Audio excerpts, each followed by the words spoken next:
हामीहरू मलेसिया भन्ने ठाउँको पेनाङ हिलमा आएको छु। यो धेरै नै प्रसिद्ध ठाउँ हो, यो फेमस ठाउँ हो। धेरैजना अब प्रायः विदेशीहरू सबै भिजिट गर्छ। अब तपाईँहरू मलेसियामा हुनुहुन्छ आइरहनु भयो भने भिजिट गर्न सक्नुहुन्छ। राम्रो ठाउँ छ। हामी छिरिरहेको छु भित्रतिर। भित्रको भ्यू यस्तो छ है, भित्रको भ्यू यस्तो छ।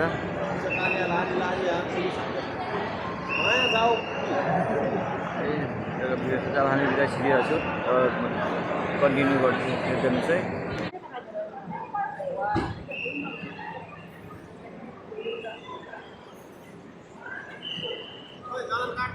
दिइसक्यो मलाई।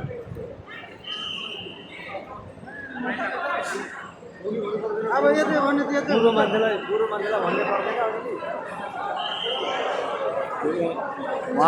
हामीहरू अगाडिदेखि इन्ट्री गर्नुपर्छ। अब हामीहरू चलान कार्ड यहाँको जुन पर्मिट हुन्छ त्यो दिइरहेको छु हामीले।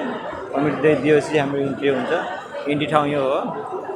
अब एकछिन पर्खिरहेको छु हामीहरू। हाम्रो सुपरभाइजरले कुरा मिलाइरहेछ। जुन हाम्रो गाइड छ त्यसले घरिघरि कुरा गरिरहेछ। कन्टिन्यू मान्छे आइरहेछ। हामी अलिक समयपछि हामी इन्ट्री गर्छौँ। अलिक टाइम लाग्छ हामीलाई इन्ट्री गर्नमा, अलिक टाइम लाग्छ।